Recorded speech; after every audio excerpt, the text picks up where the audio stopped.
오늘 주시는 하나님의 말씀은 창세기 1장 25절에서 28절까지의 말씀입니다. 하나님이 이르시되 땅은 생물을 그 종류대로 내되 가축과 기는 것과 땅의 짐승을 종류대로 내라 하시니 그대로 되니라. 하나님이 땅의 짐승을 그 종류대로, 가축을 그 종류대로, 땅에 기는 모든 것을 그 종류대로 만드시니 하나님이 보시기에 좋았더라.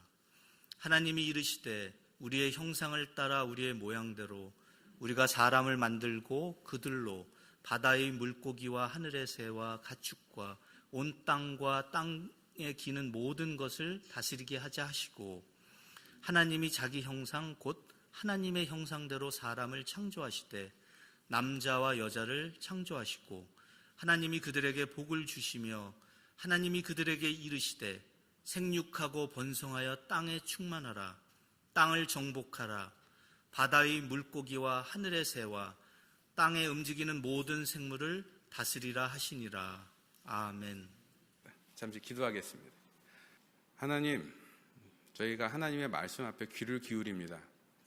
세상에 너무 많은 이야기들이 있고 우리를 헷갈리게 하고 우리를 흔드는 얘기들 투성인데, 오늘 이 시간을 통하여 우리에게 말씀하시는 하나님의 위로와 도전을 듣게 하여 주시옵소서. 예수님 이름으로 기도드립니다. 제가 사실 별로 좋은 아빠가 아닙니다. 여러 가지로 참 부족함이 많은데, 그래도 좋은 아빠 흉내를 내보려고 나름대로 애를 좀 쓰는 몇 가지 특별한 아이템들이 있습니다. 그 중에 하나는 애들이 자기 전에 제가 특별한 일이 없으면 하여튼 반드시 아주 짧게라도 기도를 해주고 이렇게 좀 나오려고 애를 쓰는 편입니다. 하루는 아이에게 이제 기도를 해줬어요. 그랬더니 아이가 잠이 안 온다고 조금 남아있으라고 저를 잡았습니다. 이야기를 해달래요. 잠을 좀 잘 수 있도록. 무슨 얘기를 듣고 싶어 할 것 같으세요? 제가 자기만 했을 때 어떤 나쁜 짓을 하고 살았는지를 알고 싶어 하더라고요. 그래서 뭐 할 얘기가 많으니까 해주기 시작을 했습니다.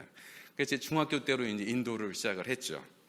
한 교실에 70명씩 앉아갖고 팍팍하게 앉아서 첫째 시간만 끝나고 나면은 도시락을 막 전투적으로 먹던 그때를 얘기를 해주고요. 자습 시간에 학교담을 살짝 넘어가서 옆에 가게에서 파는 그 달고나 뽑기 이렇게 해먹던 얘기들도 해주고, 학교 오는 길에 골목에서 여자 깡패한테 두드려 맞고 신발 뺏긴 다음에 막 울던 얘기도 해주고, 뭐 이런 얘기들을 쭉 하면 시간 가는 줄 모르고 얘기가 계속 이어집니다. 근데 이 이야기를 통해서 아이는요, 제가 어떤 사람인지도 조금 알게 되고요, 또 그런 일들이 왜 벌어졌는지, 한국에 왜 그런 일들이 있는지도 또 듣게 되고, 또 아빠가 그런 짓을 하고 무슨 후회를 하고 사는지도 알게 됩니다. 이런 이야기들은 저희가 특히 아버지들에게 제가 많이 추천드리는 것은, 엄마들은 별로 신경을 안 쓰셔도 아이들과 항상 잘 연결이 되는데, 남자들은 정서적으로, 특히 아빠들은 정서적으로 자녀들과 연결을 하기가 쉽지 않아요. 그래서 그런 이야기들을 여러분이 많이 활용을 하시면 정서적으로 가까워지는데 많은 도움이 됩니다. 근데 이런 것은 아이들과 공감을 하는 데만 도움이 되는 게 아니고요, 교육적으로도 되게 중요한 수단입니다. 제가 아이들 보고 뭐 이거 해라 저거 해라 이런 얘기를 하기보다 거기에 관련된 이야기를 해주면 아이들이 끝까지 얘기를 듣고 공감을 합니다. 뭐 해라라는 얘기를 안 하고도 그 해라라는 얘기를 전달할 수 있는 되게 좋은 수단이에요. 왜 그럴까요? 이야기의 힘 때문에 그렇습니다. 이 이야기는 굉장히 사람의 마음을 강하게 끄는 힘들이 있어요. 근데 우리가 보통 이야기하면 떠올리는 것은 지어낸 동화, 이야기 이런 것들을 떠올리지만 그런 것만 말하는 것은 아닙니다. 우리 삶에서 실제로 일어난 일들을, 그게 왜 일어나는지도 얘기해주고, 그게 어떻게 그런 일이 벌어졌는지도 설명해주고, 뭐가 문제인지도 얘기한 다음에 결론까지 뭐 후회든 뭐든 결론까지 얘기를 해주면 이야기가 됩니다. 그렇게 따지면 저의 인생은요, 이야기로 이루어져 있다라고까지 말할 수 있습니다. 더 나아가서 저희는 다른 사람들의 이야기를 들으며 그 이야기의 영향을 받으며 살아갑니다. 바로 이 점 때문에 많은 교육학자들은 아이들을 가르칠 때 위인전을 많이 사용하도록 얘기를 합니다. 그러니까 굉장히 훌륭한 인물의 이야기들을 많이 읽을 수 있도록 또 들을 수 있도록 해주면 애들 보고 막 이렇게 해라 저렇게 해라 얘기 안 해도 자연스럽게 깊이 공감하고 그런 삶을 살고 싶은 욕구가 생길 수 있다는 거예요. 저도 어렸을 때 제 인생에 굉장히 영향을 줬던 두 개의 책이 있습니다. 하나는 도상 안창호 선생의 전기하고, 두 번째는 제 중학교 2학년 때 어머니께서 제 생일 선물로 사준 도쿠가와 이에야스 33권짜리 소설이었어요.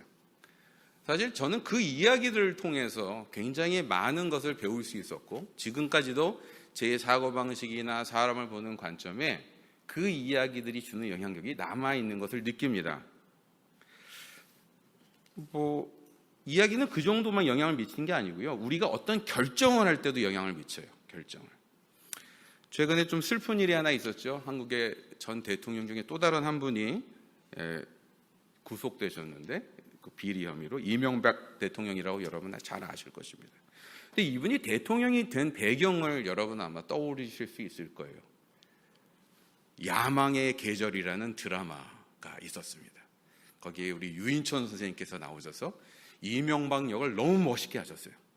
그래서 사람들이 그걸 보고 와, 정말 저런 지도자가 우리나라의 대통령이 되면 좋겠다는 생각을 할 만큼 영향을 많이 줬다고 얘기가 나옵니다. 물론 여러분도 아시겠지만 그것을 보고 우리 정주영 회장님께서는 사실과 다르다고 되게 화를 내셨다 그래요. 그런데 어쨌든 이야기들은 사람의 마음과 결정을 하는데 굉장히 직접적인 영향을 미칩니다. 주변 사람들의 이야기, 사회에서 도는 이야기, 그리고 하다못해 광고에 나오는 이야기조차도 우리가 지금 뭘 하는지 영향을 미쳐요. 이야기는 되게 중요합니다. 바로 이 점 때문에 저희는 이런 질문을 할 필요가 있어요. 나에게 주로 영향을 미치고 있는 이야기는 무엇인가 하는 것입니다.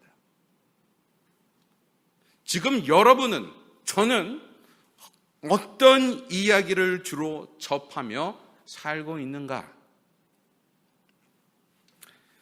여러분, 일상생활에서 우리가 주로 접하는 이야기에 따라 우리도 모르는 사이에 그쪽으로 끌려갈 때가 정말 많습니다. 우리가 마음을 어떻게 먹었던 그건 중요한 게 아닐 때가 많아요.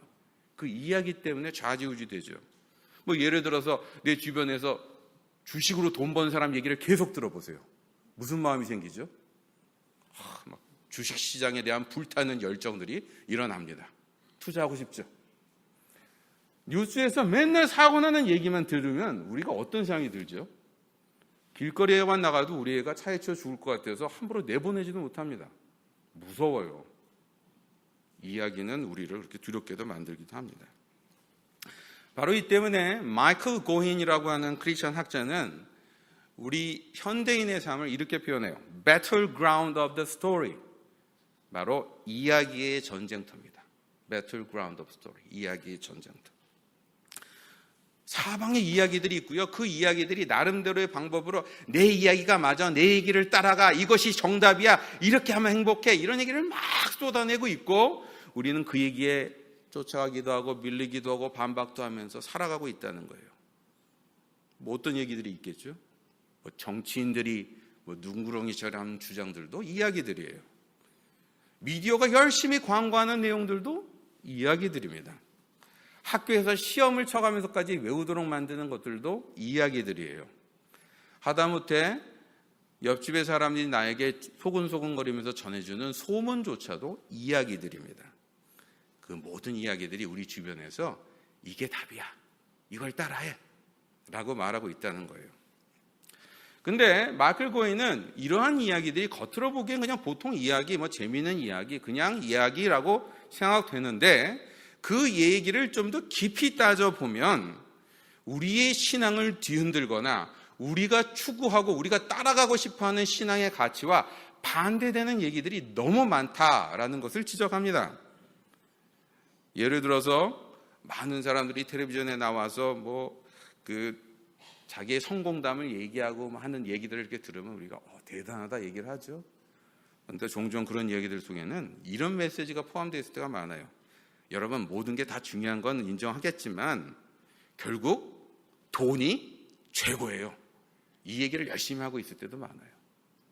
혹은 아주 유명한 박사들, 뛰어난 학자들이 나와서 열심히 얘기를 하는 걸 듣고 저런 것도 있구나 싶은데 그 얘기 뒤에는 여러분, 종교, 도덕 이런 것들 다 중요하지만 과학적으로 증명된 것 외에는 우리가 믿어서는 안 됩니다라는 얘기들이 막 들릴 때도 있어요.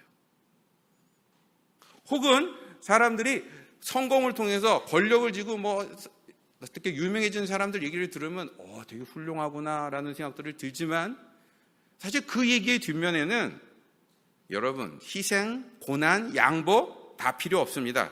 힘이 최고예요. 권력을 잡아야지 뭔가 바꿀 수 있습니다.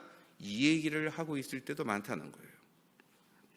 가장 흔한 게 뭡니까? 사람들이 막 먹방 있고 맛있는 거 많이 먹고 이런 거 보면 흥분되지 않나요?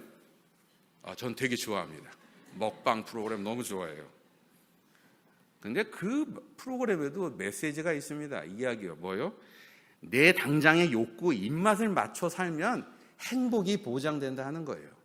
여러분의 행복의 길이 춘천 막국수에 있습니다. 이렇게 말하는 거죠. 여러분, 이런 이야기들 속에서 신앙인들은 많은 유혹을 받고 또 자기도 모르는 사이에 그 이야기에 따라갈 때가 많습니다. 이런 이야기들은 겉으로 우리를 시험을 주고 어렵게 만들고 고난을 주는 것보다 더 우리를 신앙과 멀게 해주는 역할들을 해요. 점점 더 하나님과 멀게 해주는 파워들이 사실 거기서 온다는 것입니다. 마치 우리도 모르는 사이에 옷이 이렇게 쑥 젖어드는 거하고 비슷한 현상이라고 보시면 됩니다. 마이클 고힌은 우리가 이 와중에서 정말 들어야 될 신앙의 핵심 이야기를 우리가 자주 듣지 못하기 때문에 우리가 자꾸만 중심을 잃어버리고 초심을 잃어버리고 우리가 원하는 것과 달리 다른 종류의 라이프를 자꾸만 살게 된다. 이렇게 지적합니다. 물론 이렇게 답변하실 수도 있어요. 목사님, 저는 예배도 거의 안 빼먹고요. 구역 예배도 참석을 합니다. 교회 분들과도 종종 만나서 대화도 많이 해요. 남들이 잘 안 가는 간증 집회까지 가는데 뭘 더 들으라는 소리입니까? 이 정도면 충분치 않아요? 이 정도면 참 대단하신 겁니다. 이렇게 하기도 쉽지 않아요. 근데 여러분, 총량을 한번 생각해 보십시오. 총량, total amount. 우리에게 쏟아지는 이 수많은 정보들, 특히 기독교적 가치 혹은 신앙의 가치와 전혀 다른 얘기를 하고 있는 그 수많은 정보의 양에 비교해 볼 때 여러분이 하고 계신 지금 신앙적인 활동이나 그것과 접속하는 양이 충분하다고 보십니까? 여러분의 삶을 그렇게 바꿀 만큼 충분한가? 더 문제는요, 저희가 교회에서 혹은 신앙의 이름으로 사람들이 모일 때조차도 정말 신앙적인 얘기를 안 할 때도 많습니다. 이 점에서 우리를 붙들어줄 신앙의 진짜 이야기를 얼마나 우리가 듣고 있는지, 얼마나 하고 있는지를 우리가 점검해 봐야 할 때라는 것입니다. 여기서 말하는 신앙의 메시지는 바로 하나님이 인간을 포함한 이 모든 창조 세계를 구원하셨다라고 하는 이야기입니다. 그리고 그거는 스토리가 있어요. 어떻게 구원하셨는지에 대한 스토리가. 그 이야기를 우리는 두 자로 줄여서 복음이라고 얘기합니다. 복음이에요, 그게. 하나님이 창조 세계를 구원하시는 이야기, 복음, 가스펠입니다. 그리고 우리는 그 구체적인 내용을 성경을 통해서 하나하나 채워나갑니다. 그러니까 성경 내용이 이 복음 내용들을 익스텐드 버전, 그것을 채워나가는 설명들로 가득 차 있다고 보시면 돼요. 근데 많은 분들이 성경을 보면 성경 읽기 너무 힘들어요, 지겹습니다, 이런 얘기 하시는 분도 계시지만 실제로 성경도 되게 재밌는 스토리입니다. 좋은 스토리는 뭐로 구성되는지 아시죠? 어떻죠? 재미있는 스토리는 밑밥을 깔아주는 스타팅 포인트가 있어요. 비기닝. 복선들을 쫙 깔면서 사람들에게 궁금증을 유발합니다. 이야기가 전개되면서 갈등이 점점 더 극대화되어 그 다음에 그것이 클라이막스에 이르죠. 캐릭터들이 서로 꽝 부딪힙니다. 문제가 클리어하게 분명하게 드러나요. 그리고 나서는 어떻게 끝납니까? 좋은 스토리는 항상 엔딩이 분명합니다. 기승전결이라고 하는 이 스토리의 흐름들이 있어요. 여러분, 성경도 이런 흐름들을 갖고 있습니다. 이것을 우리가 신학적 용어로는 뭐라고 얘기하냐면요, creation, 창조, 그 다음에 타락, fall, 그 다음에 redemption, 구원, 마지막으로는 consummation, 하나님의 재림과 함께 끝나는 완성이라고 하는 그림입니다. 창조, 타락, 구속, 완성이라는 이러한 전체의 스토리를 가지고 이어지고 있는 것이 바로 복음이고 성경의 이야기라는 뜻입니다. 또 이렇게 저한테 물어보실 수도 있어요. 목사님, 목사님 뭘 전하고 싶은지 제가 이미 다 알고 있습니다. 저 이미 복음을 받아들였어요. 잘 알고 있어요. 뭘 더 배우라는 얘기입니까? 라고 하실 수 있습니다. 근데 여러분, 제 자신을 포함해서 저희가 지금 알고 있는 복음의 내용은요, 쉽게 말하면 뼈다귀예요. 뼈다귀. 하나님의 구원의 이야기에 대한 뼈다귀들을 저희는 알고 있는 거예요. 신앙은요, 이 뼈다귀를 내 것으로 삼는 것으로 출발합니다. 복음을 받아들이면 이제 뼈다귀를, 이 뼈다귀에 꽂고 살아야 되겠다라고 내가 받아들여요. 근데 신앙의 성장은 그 뼈다귀로 충분치 않습니다. 어떤 게 필요해요? 바로 그 뼈다귀에 붙어 있는 살점들을 찾아내고 뜯어먹기 시작하면서 우리의 영적인 성장들이 이루어진다는 것입니다. 여러분, 이 뼈다귀에 붙은, 복음이라고 하는 뼈다귀에 붙은 살이란 게 바로 성경에 나와 있는 많은 이야기들이고, 그 이야기들을 통해서 창조, 타락, 구속, 완성이라는 이야기들이 구체적으로 뭘 의미하는지를 우리는 배우는 과정이 바로 이 살을 뜯어먹는 과정입니다. 근데 이것은 저와 여러분이 한번 앉아서 성경을 한번 통독을 했다고 한번 읽었으니까 난 다 알아라고 말할 수 있는 게 아니에요. 같은 성경의 메시지라도요, 여러분, 저희가 평범할 때 읽는 거와 사고 난 다음에 읽을 때가 전혀 다른 교훈으로 다가옵니다. 내가 너무너무 그 본문 갖고 설교를 수도 없이 들었다고 생각을 했는데도 여러분, 작심하고 본문을 한번 공부해 보기 시작하면 이런 내용도 있었어 라고 하는 내용들 투성이에요. 하다못해요, 부부싸움 하고 나서 막 답이 안 나오고 답답해지면 예수님의 재림 얘기가 새롭게 들립니다. 막 감동으로 다가와요. 죄송합니다. 저만 그런 것 같아요. 1부 때도 얘기를 했는데 별로 안 웃으시더라고요. 웃으라고 안 얘기했는데.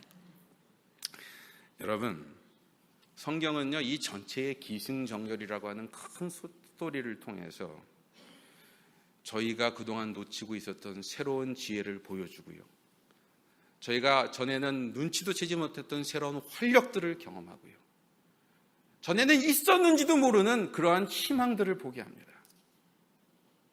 그게 바로 신앙의 힘이고 믿음 안에서 자란다는 것이에요. 더 나아가서 우리가 신앙생활을 하다 보면요, 저희의 습관이나 저희의 습성에 매여서 어느 한쪽으로 치우칠 때가 많거든요. 우리가 성경의 얘기들을 더 풍성하게 더 자세히 알면 알수록 내가 어디에 치우쳐 있는지, 무엇을 놓치고 있는지가 점점 분명해집니다. 그러면서 균형 있는 성장들이 비로소 일어나게 돼요. 근데 문제는 우리가 막상 성경을 펴보면 이런 큰 스토리가 있다는 것을 눈치채기가 쉽지 않습니다. 왜요? 너무 두꺼워요. 그렇죠? 너무 두꺼워요. 읽기가 너무 힘듭니다. 바로 이 점 때문에 하나님께서는 우리를 배려하셔서요, 스토리가 이어갈 수 있는 아주 중요한 플롯들, 사건의 아주 중요한 전기들을 구석구석에 배치해서 이 기승전결의 얘기들이 계속 이어져서 읽어낼 수 있도록 도와주셨어요. 이 플롯이 뭔지 아십니까? 바로 언약이라고 하는 것입니다. 언약. 하나님께서 성경 전체를 통해서 때때마다 중요한 언약을 맺으시고 그 언약을 이루는 과정을 통해서 혹은 그 언약이 잘 이루어지지 않는 과정을 통해서 인간이 얼마나 죄인인지, 하나님께서 얼마나 위대한 분인지, 우리의 구원이 뭘 약속하고 있는지를 하나하나씩 점점 더 분명하게 보여주는 역할을 해요. 그래서 우리가 이 언약이 무엇인지를 정확히 알고 성경을 인내심 갖고 계속 읽어나갈수록 저희는 하나님을 또 내 자신을, 우리의 구원에 대해서 더 분명히 알게 된다는 것입니다. 성경에 나오는 언약은 크게 6개로 나눌 수 있어요. 여러분 중에서 성경 공부를 많이 해보신 분들은 이미 아실 거예요. 성경의 대표적인 인물들하고 관련이 있습니다. 첫 번째는 아담과의 언약, 창조기사의 이 얘기예요. 두 번째는 홍수가 나고 나서 한 언약이 있어요. 노아의 언약입니다. 세 번째는 결국 그렇게 주신 기회들을 다 망가뜨리고 나서 하나님께서 바벨탑 이후 사람들을 다 흩으시고 난 뒤에 모델을 통해서, 모델을 세우셔서 구원이 어떤 것인지를 얘기하시기로 작심하시고 누구를 선택하세요? 아브라함을 선택하셔서 아브라함과 언약을 맺으세요. 그리고 그 아브라함의 자손들 중에 특별히 12지파를 골라 하나님의 공동체, 하나님의 사람들이 같이 모여 산다는 게 무엇인지를 설명하기 위해서 무슨 언약을 주세요? 모세와 시내산에서 언약을 맺으세요.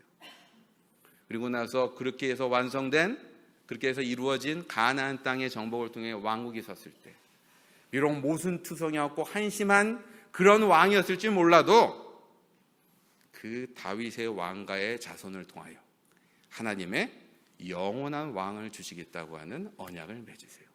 그게 무슨 언약이죠? 다윗 언약이. 그러나 그런 언약들 속에서 하나님이 정말 의도하신 건지가 무엇인지는 모르고 갈팡질팡하는 이스라엘들 속에 예언자들이 나타나서 이제 올 언약들이 어떤 것인지를 선포합니다. 근데 그거 자체는 언약이 아니에요. 예고편이죠. 그렇게 예고돼서 나온 결론이 뭐죠? 여러분이 성찬식마다 기념하는 예수님의 새 언약이에요. 그리고 그 새 언약이 완전히 완성되는 그날을 우리는 뭐라고 얘기합니까? 마지막 때요, 종말입니다. 컨수메이션입니다. 이번 주부터 한동안 저는 여러분과 이 이야기를 나눌 것입니다.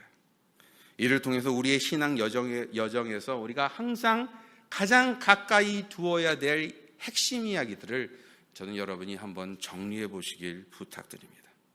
그리고 이제부터 여러분이 하는 신앙생활, 이제부터 여러분이 하는 성경 연구가 어디에다가 살을 붙여야 되는 내용들인지를 분명히 보시고 하나님의 구원의 이야기가 주는 감격과 그 안에서 성장하는 즐거움들을 온전히 누리시는 저와 여러분이 되길 기원합니다.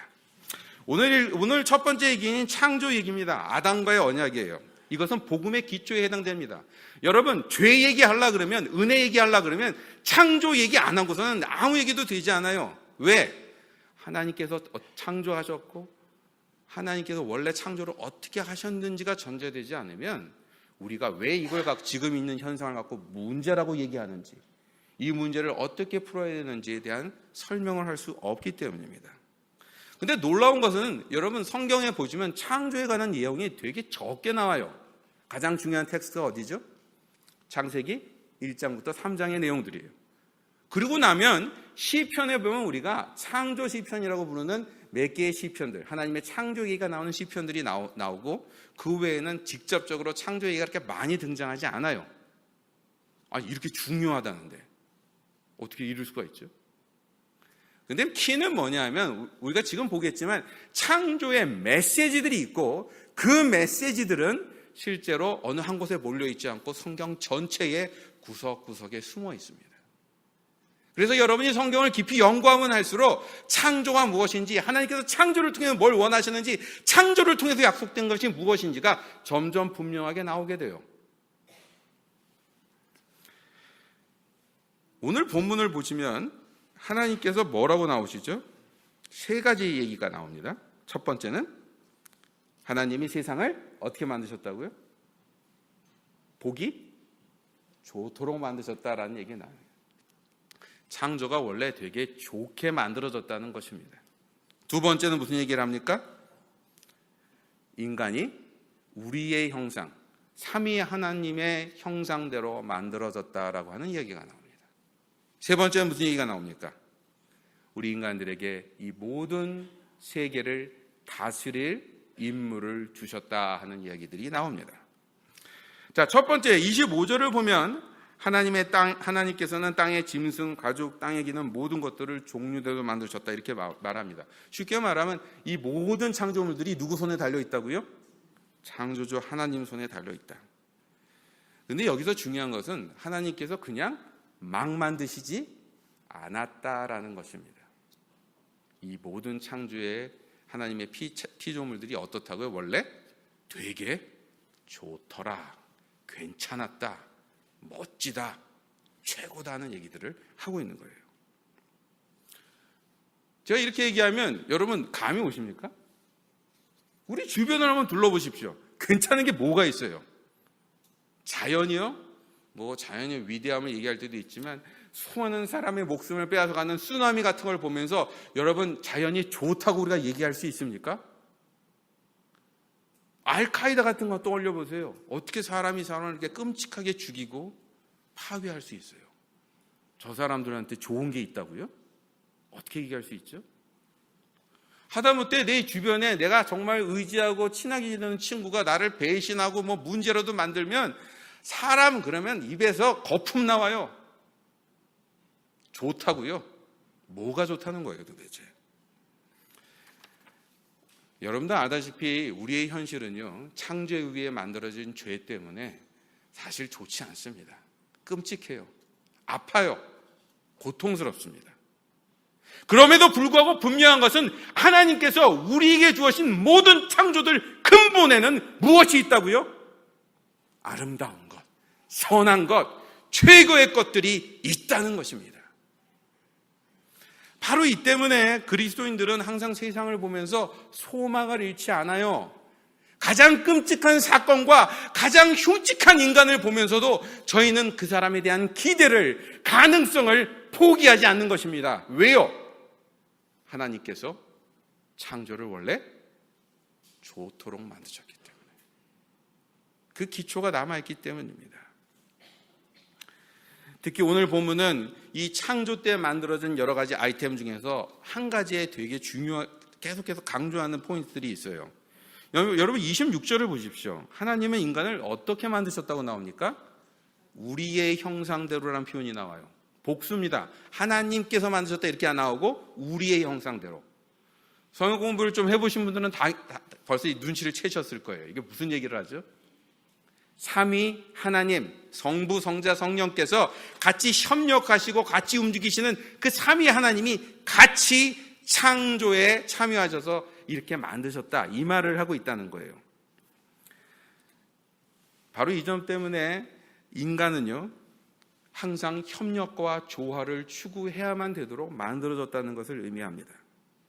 바로 이 점 때문에 인간 자체가 완성된 인간이 되려면 하나로 항상 족하지 않아요. 뭐가 필요하죠? 남자와 여자라고 하는 두 존재가 합쳐지는 것을 전제합니다. 27절에 나오듯이 이 남자와 여자의 존재가 그래서 만들어져요. 그리고 나선 이 관계의 목적도 나옵니다. 28절에 보십시오. 뭐라고 나오죠? 생육하고 번성하고 땅에 충만하라 이렇게 표현되어 있어요. 물론 학자들 중에서는 이 내용들을 하나님의 영향력이 온 우주 세계에 더 퍼지는 것을 설명하는 말이다, 퍼지길 바란다는 뜻이다라고 얘기하시는 분도 계시지만 본문 자체는 1차적으로는 아주 분명한 얘기예요. 무슨 뜻입니까? 애들을 키우고 가족을 만들어라 이 얘기를 하고 있는 거예요. 이 말은 하나님이 남자와 여자의 관계, 이를 통해서 가족을 이루고 아이를 키우는 이 일을 죄가 들어오기 전부터 창조 질서의 일부로 만드셨다는 거예요. 그리고 그것은 원래 어떻다고요? 최고의 것이고 가장 아름다워야지 정상인 것이었다는 거예요. 여러분, 우리 기독교인들이 왜 최근 호주의 동성애 결혼 합법화 문제에 대해서 이렇게 민감하게 반응한다고 생각하십니까? 이것은 단순히 저희가 동성애가 거북해서 그러는 것이 아닙니다. 성경이 말하는 하나님의 창조 질서에 대해서 이제 호주 사회가 더 이상 귀를 기울이지 않는다는 것을 보고 우리가 걱정하기 때문에 이렇게 반응하는 것이죠. 때문에 지금 이런 환경 속에서 저에게 더 시급한 것은 동성애 결혼법을 다시 거꾸로, 어떻게 보면 다시 원점으로 돌리는 운동을 하는 것이 아닙니다. 도리어 하나님께서 좋게 만드셨다고 이렇게까지 강조하시면서 선포하는 남녀의 관계, 가족의 관계가 원래 창조의 그 아름다움을 회복할 수 있도록 우리가 더 많은 관심을 기울여야 한다는 것입니다. 왜요? 여러분, 교회 안팎을 보십시오. 결혼 그리고 관계 속에서 얼마나 많은 사람들이 상처를 받고 있는지 모릅니다. 얼마나 많은 고통을 받고 있는지 몰라요. 근데 성경은 분명히 얘기합니다. 비록 지금 힘들게 보여도 이게 원래 우리의 최선을 위해서 만들어진 가장 아름다운 것이었다고.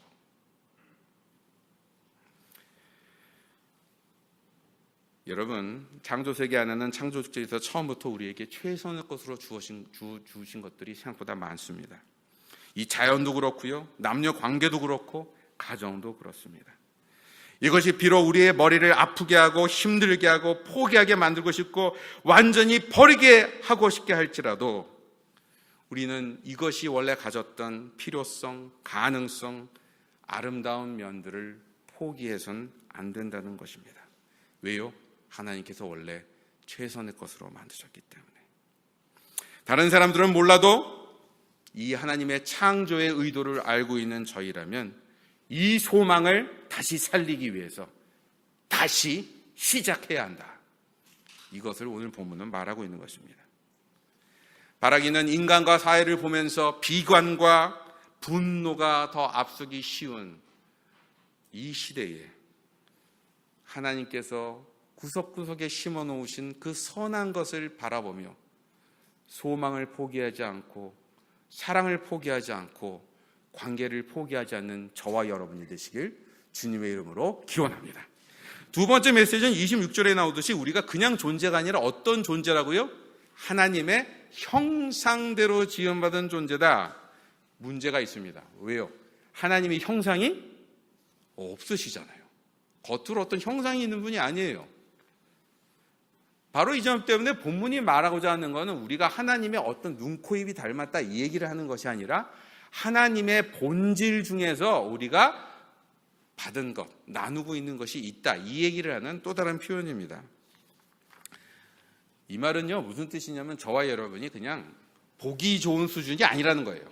그냥 보기에 괜찮네, 잘생겼네 이 수준이 아니고 어떤 존재라고요? 창조자 하나님의 본질을 나눠 갖고 있는 진짜 특별한 그런 존재라는 것입니다. 근데 이것은 두 가지를 같이 말합니다. 창조의 하나님이 창조하신 것처럼 저희도 뭘 할 수 있다는 뜻이에요.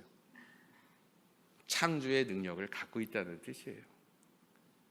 가장 희망이 없을 때, 아무것도 할 수 없을 것 같을 때 우리는 새로운 시작들을 할 수 있는 능력을 가진 사람들이라는 것입니다. 두 번째는요, 인간의 본질은 내가 누구인지 알고 싶다면 백과사전이나 건강 관련된 인터넷을 뒤져봐서 될 일이 아니라는 거예요. 저와 여러분이 정말 어떤 가능성과 어떤 존재인지 어떤 가치인지 알고 싶으십니까? 그럼 누구에 대해서 알아보셔야 된다는 뜻이에요. 하나님에 대해서 알아보시는 것이 우리를 알아보는 최고의 답이라는 뜻입니다. 비록 인간의 죄 때문에 우리 자신이 어떤 존재인지 깨달을 수 있는지 저희는 사실 장님처럼 되어버렸어요. 그런 점에서 신앙은요, 저희가 그 가능성을 보게 해주는 안경 역할을 합니다. 여러분이 예수를 제대로 믿으면 바로 하나님의 형상이 내 안에, 하나님의 형상이 우리의 이웃에, 하나님의 형상이 우리 사회에 어디 있는지를 볼 수 있는 눈이 열려요. 때문에 하나님을 주인으로 삼지 않는 죄를 인정하고 그리스도를 내 주인으로 삼겠다고 받아들인 사람에게는 하나님께서 우리에게 주신 가능성이 비로소 제대로 보이기 시작을 합니다. 하나님과의 더 깊은 관계를 통해 세상에 알 수 없는 감격과 회복, 위로를 우리는 비로소 경험하게 되는 것입니다. 이 이야기가 어디에 있냐면 여러분이 아까 교동문에 읽으셨던 시편 8편의 고백 내용이에요. 그 내용에서 뭐라고 말합니까? 그 내용들을 제가 파라프라이즈로 얘기해서 한번 읽어볼게요. 이런 내용이에요. 하나님, 제가 이 땅을 보면 볼수록 이렇게 아름답고 멋진 자연 세계를 만드신 하나님의 위대함을 인정하지 않을 수 없네요. 근데 이런 능력을 저한테도 나눠주셨다고요? 믿겨지지가 않습니다. 특히 나를 구박하고 괴롭히고 나와 비교하고 나를 무시하는 사람들만 봐도 이 진심으로 와닿지 않아요. 그런데 나같이 가장 연약하고 별것 없는 존재를 통해서도 이 땅의 주인이 하나님이심을 드러내시겠다고 약속하고 계시군요. 알겠습니다. 제가 이 자연을 보면서 나에게 주어진 가능성을 포기하지 않겠습니다. 이것이 여러분이 아까 교동문으로 읽으신 내용이에요. 여러분이 인터넷 시대에 살고 있고 더 많은 정보들을 접하면서 사실 우리의 존재를 더 많은 사람과 비교할 수밖에 없는 그런 시대에 살고 있습니다. 스트레스도 더 많고요. 그리고 여러 가지 답들이 수도 없이 쏟아져 나오지만 만족스럽지 않아요. 그러나 저와 여러분의 참다운 위로와 안식, 자기 발견은 우리의 창조주를 더 알고 발견하는 데 있다는 것을 잊지 마시기 바랍니다. 우리를 기죽이고 한심하게 느끼게 만들고 낭망으로 몰아가는 모든 조건들을 보며 아닙니다. 저는 이런 것으로 기죽을, 이런 것으로 비교될, 이런 것으로 가격이 매겨질 사람이 아닙니다라고 외칠 수 있는 저와 여러분이 되기를 주님의 이름으로 기원합니다. 마지막으로 세 번째 내용은 우리가 창조 세계를 다스리도록 불림받았다는 것입니다. 26절에 보십시오. 모든 것을 다스리게 했다 이렇게 나오죠. 이것이 구체적으로 어떻게 집행되는가의 메커니즘도 나옵니다. 그러니까 다스리기 위해서 뭐가 필요한지 27절에 나와요. 다스리기 위해서 뭘 주셨어요? 혼자서 잘할 수 있도록 우리는 원래부터 주어진 적이 없어요. 속된 편으로 돕고 다니는 이들을 잘 할 수 없습니다. 뭐가 필요해요? 협력자들이 필요합니다. 남과요. 서로의 도움이, 서로의 의견이, 서로의 협력이 반드시 필요하다는 것을 말하고 있습니다. 그리고 나면 28절에 보면요, 구체적으로 이 다스린다는 게 무슨 내용인지에 대한 좀 더 자세한 설명이 나와요. 그것에 대한 힌트가 이 절에 포함되어 있는 동사들을 보시면 합니다. 무슨 동사가 나와요? 생육하고, 번성하고, 충만하고, 정복하고, 그리고 나서 다시 다스리라 이렇게 표현이 나와요. 근데 여기서 생육, 번성, 충만은 같은 한 패키지의 얘기입니다. 다스리라는 얘기는 아까 처음에 했던 얘기들의 반복이니까 결국 우리에게 설명이 필요한 것은 뭐만 남아요? 정복하라는 게 무슨 뜻이냐 하는 거예요. 근데 여러분, 이게 오해가 많은 단어입니다.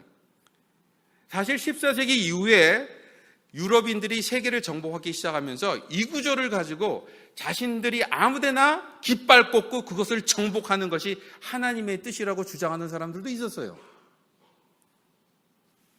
근데 여러분, 영어로 subdue, 정복이라는 말은요, 성경의 용례들을 찾아보시면 우리가 흔히 생각하고 있는 정복과는 좀 뜻이 다릅니다. 보통 정복 그러면 우리가 뭘 생각해요? 내 것으로 삼아서 마음대로 하는 것을 떠올리죠? 마음대로 하는 것. 그게 정복입니다. 근데 성경에서 말하는 정복은요, 주인의 역할을 하라라는 뜻입니다. 주인의 역할을 하라. 근데 여기서 또 문제가 생겨요. 창조세계의 주인이 저입니까?